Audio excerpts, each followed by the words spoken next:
కోత్వాల్గూడలో ప్రస్తుతం జరుగుతున్న కూల్చివేత చర్యలు రాఘవ కన్స్ట్రక్షన్కు సంబంధించినవి కావు అని చెప్పని పెట్టిండ్రు.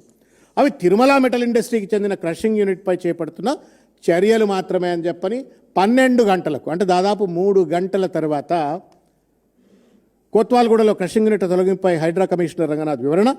కోత్వాల్గూడలో తొలగించిన అక్రమ క్రషింగ్ యూనిట్ తిరుమల మెటల్ ఇండస్ట్రీకి చెందింది. రాఘవ స్టోన్ క్రషర్ యూనిట్ తొలగించామని తప్పుడు ప్రచారం జరిగింది అని చెప్పని రంగనాథ్ గారు అప్పుడు పెట్టిందేమో మీడియా గ్రూప్లో పెట్టింది ఆయన PRO. I don't think that without the permission of the HYDRAA commissioner PRO would have not kept it. Ranganath garu, you have to explain to the people, ఈ 3 గంటల కాలంలో నిన్ను ఎవరు బెదిరించినారు? ఎవరికి భయపడి నువ్వు ఈ రిజాయిండర్ ఇచ్చినావు? ఎవరికి భయపడి? మా ప్రవీణ్ అన్ననే అక్కడ రాఘవ కన్స్ట్రక్షన్ సంబంధించిన కంటైనర్ పైన పెయింట్ వేస్తే ఆ పెయింట్ నాయన చేయితో తుడిపి చూపెట్టిండు. ఏమరా నాయనా మీరు, ఇగో ఇది కథ, ఏమరా నాయనా మీరు రాఘవ కన్స్ట్రక్షన్ కంటైనర్ ఉంటే దీనికి పెయింట్ వేసి ఎవరిని మభ్య పెట్టాలనే ప్రయత్నం చేస్తున్నారు అని చెప్పని దాన్ని చెడిపేసి మరి మా కృషాంక్ ఇలా జైల్లో ఉన్నాడు. మా కృషాంక్, మా ప్రవీణ్ అన్న ఇద్దరు కలిసి దీన్ని చూపెట్టినరు. ఇది when we went fact finding commission ఆధారంగా పోయిన తర్వాత. సిగ్గుందా మీకేమైనా? రాజ్యాంగబద్ధమైన పదవుల్లో ఉన్నారా మీరేమైనా?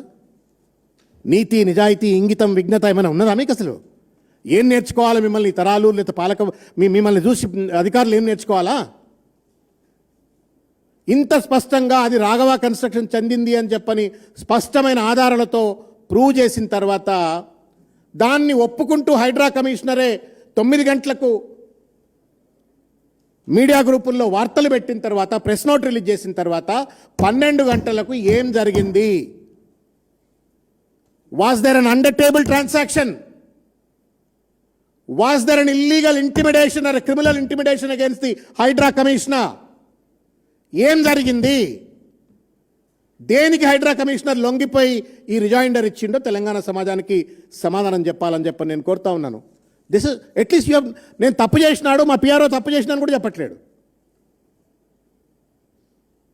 అంటే ఇది కేవలం పొంగులేటి శ్రీనివాసరెడ్డి గారి యొక్క ఒత్తిడికి లోబడి హైడ్రా కమిషనర్ ప్రజలను తప్పుదోవ పట్టించేందుకోసం అని చెప్పని రాఘవ కన్స్ట్రక్షన్ను దోషిగా ప్రజల ముందు నిలబడటాన్ని నుండి తప్పియడం కోసం అని చెప్పని వాళ్ళ ఒక తప్పుడు వ్యాఖ్యానాన్ని మళ్ళా ప్రజల్లోకి జొప్పించేట ఒక ప్రయత్నం చేయటం న్యాయమా sir? You are an IPS officer sir, Indian police service. You are not a servant to Ponguleti Srinivasa Reddy, you are a servant to the constitution. ఇంకా చాలా సర్వీస్ కూడా ఉంది మీకు.